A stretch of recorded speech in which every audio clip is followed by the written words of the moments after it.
फिर उन्हें आज ही दोपहर वापस लौट आना है दिल्ली। लेकिन बहुत बड़ा संदेश प्रधानमंत्री मोदी के इस दौरे से जाता है, क्योंकि अगर आप बीते 10 दिन का डेवलपमेंट भी देखें तो एक के बाद एक जो फैसले हुए हैं सरकार की तरफ से, चाहे वो चाइनीज एप्स को बैन करना हो या फिर कई बड़े प्रोजेक्ट जिसमें चीन की कंपनियों का इन्वेस्टमेंट है उन करार को रद्द करना हो, तो ये दिखाता है इच्छा शक्ति एक देश की कि अगर जो कुछ एलएसी पर हुआ, जिस तरह से घात लगाकर हमला किया गया, तो भारत अपनी संप्रभुता से तो कोई खिलवाड़ करेगा ही नहीं, लेकिन फिर उस परिस्थिति के हिसाब से फैसले लेने में भी हिचकेगा नहीं।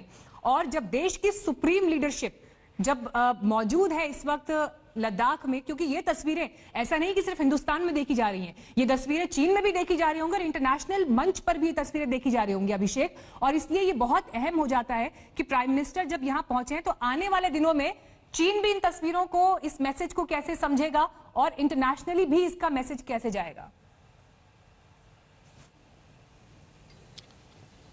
बिल्कुल, देखिए ये जो मैसेज है ये सिर्फ हिंदुस्तान के लोगों के लिए नहीं है, बल्कि सही बात है कि अंतर्राष्ट्रीय स्तर पर इसका क्या इम्पैक्ट होगा ये आगे आने वाले दिनों में हमको पता चलेगा। और चीन बहुत बारीकी से हर एक चीज को देखता है, वो भले ये दिखाए ना अपने ऑफिशियल कम्युनिकेशन में, वार्ता में, लेकिन ग्लोबल टाइम्स के जरिए, जिसको कहा जाता है माउथपीस है कम्युनिस्ट सरकार का, वहाँ पे कुछ ना कुछ ऐसी बातें वहाँ पे चलती रहती हैं। उनका जो रिपोर्टाज होता है उससे साफ जाहिर होता है कि बड़ी बारीकी से देख रहे हैं, ऑब्जर्व कर रहे हैं कि हिंदुस्तान में क्या हो रहा है और भारतीय सरकार क्या कर रही है, लाइन ऑफ एक्चुअल कंट्रोल पर रिस्पॉन्स क्या है भारतीय सेना का।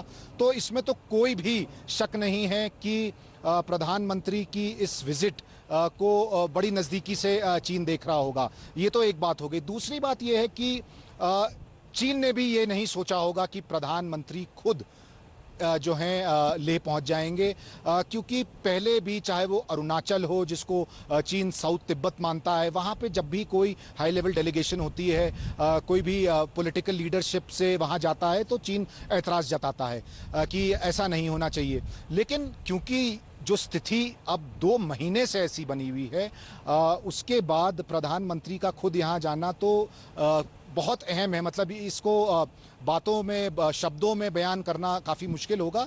ये सब समझते हैं कि इस विजिट की इम्पोर्टेंस क्या है। ये जानना ज़रूरी है कि पिछले 2 महीने में हुआ क्या है। देखिए, मई के शुरुआती दौर में 1-2 मई से ये देखा गया कि चीनी सेना का बहुत बड़ा डिप्लॉयमेंट हुआ है, मोबिलाइजेशन हुआ है। 5 मई को 2 झड़प हुई, एक पेंगोंग त्सो पे, दूसरी गलवान पे। इसके बाद से बातचीत का दौर जारी हुआ और ये झड़पें रुकी नहीं, फिर से झड़प हुई 18 मई को पेंगोंग झील पर। तब तक ये बात साफ थी कि ये जो मसला है वो कोई नॉर्मल इनकर्जन वाला नहीं है, कोई लोकलाइज्ड इवेंट नहीं है जिस तरह के इनकर्जन्स होते रहते हैं, बल्कि चीन की तरफ से एक बहुत बड़ी सोची समझी साजिश अगर कह सकते हैं तो है। इसका जवाब भी भारतीय सेना ने देना शुरू किया। भारतीय सेना ने ऐसा डिप्लॉयमेंट किया जो कभी नहीं हुआ है इस इलाके में। इस वक्त आपको बता दें कि भारतीय सेना का डिप्लॉयमेंट करीब 45,000 से ज़्यादा हो चुका है। दूसरी तरफ से चीन का भी डिप्लॉयमेंट दिन ब दिन बढ़ता गया। 6 जून को बहुत अहम बैठक हुई, पहली बैठक कोर कमांडर लेवल की। ऐसा इतिहास में दोनों सेनाओं के कभी नहीं हुआ था कि कोर कमांडर लेवल की बातचीत हो। इससे पहले जितनी बातचीत होती थी वो डिविजनल कमांडर लेवल की होती थी, जो कि सबसे ज़्यादा स्तर की मानी जाती थी। इसका मतलब होता था कि दोनों तरफ से मेजर जनरल रैंक के अफसर आएंगे।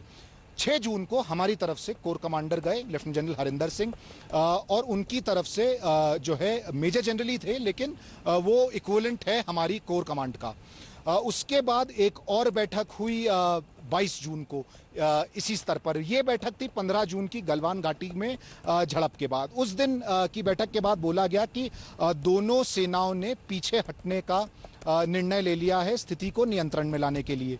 लेकिन उस बैठक के बिल्कुल बाद ये पता चला कि चीन ने तो अपना सैनिक जमावड़ा 15 और 22 जून के बीच में बहुत ज़्यादा बढ़ा दिया था। गलवान में ही नहीं, पेंगोंग झील में ही नहीं, बल्कि और सारे सेक्टर्स में लद्दाख के, चाहे वो डेमचौक हो या डेप्सांग हो।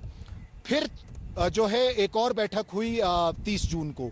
इस बैठक जी के अभिषेक, बाद और इस फिर बीच से देखिए यही हमारे बताया पास गया। दूसरी तस्वीर भी आ गई है प्रधानमंत्री के दौरे की, हेलीपैड की ये तस्वीरें जहां पर आप प्रधानमंत्री को देख रहे हैं। और सुबह 7 बजे देखिए प्रधानमंत्री यहां पहुंच गए। सुबह 7 बजे अगर यहां पहुंचे हैं तो आप ये भी सोचिए कि उससे भी करीब 1 घंटे पहले कम से कम दिल्ली से रवाना हुए होंगे।